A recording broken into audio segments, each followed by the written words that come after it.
அவ்வளோ ஒரு லக்ஸுரியான ஒரு லைஃபை விட்டுட்டு தளபதி வந்து மக்களுக்காக வர்றாரு. 10வது 9 பேர் இருக்கும்போது பதறாத திமுக அரசு இப்ப பதறுது அப்படின்னா காரணம் வந்து இவரோட வெயிட்டேஜ்.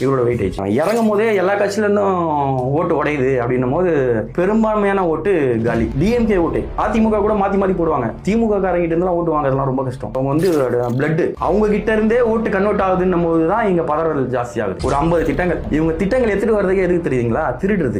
டாய்லெட் அதுவும் அவங்களோட திட்டங்கள்ல ஒண்ணுதான். திட்டங்கள் வந்துரும், அதுக்கப்புறம் இது மெயின்டெனன்ஸ் அப்படின்ற மாதிரி ஒரு அமௌண்ட் ஃபண்டை போட்டு ஆட்டையை போட்டுருது. நாங்க எத்தனை திட்டம் எடுத்துட்டு வந்தோம், அத்தனை திட்டத்தில் எத்தனை பேர் பயனடைஞ்சாங்க அதை சொல்லுங்க சாமி. 512 வாக்குறுதிகளை கொடுத்துட்டு அதுல வந்து 13% 15% தான் இன்ன வரைக்கும் அதை நிறைவேற்றிருக்காங்க. திமுக ஏமாத்தோம் மக்களை அப்படின்றத அங்க சொல்றதுக்கான காரணம் வந்து கடந்த 5-10 வருஷமா 48,000 கோடி என்ன ஆயிருக்குன்னா இன்கம் ஜாஸ்தியா இருக்கு. அப்படின்னா என்ன அர்த்தம்? மக்கள் அத்தனை பேரை குடிக்க வச்சிருக்குன்னு அர்த்தம். நம்ம பேட்டுன்னு உட்காந்துட்டு பேசுறாங்க இல்லையா, திமுகவுக்கு ஆதரவா அவங்களுக்கு கடன் இல்லையான்னு சொல்லுங்க பார்ப்போம். இல்லாத ஒரு லைஃபே கிடையாது. பழம் தின்னு கொட்டை போட்டவங்க டிஎம்கே காரங்க. 4000 கோடின்னு சொல்றாங்க தெரியுங்களா? 4000 கோடி கிடையாது, 13,386 கோடி. 15 வருஷத்துல 13,386 கோடி வந்து இந்த மழைநீர் வடிகாலுக்கு மட்டுமே செலவு பண்ணிருக்காங்க.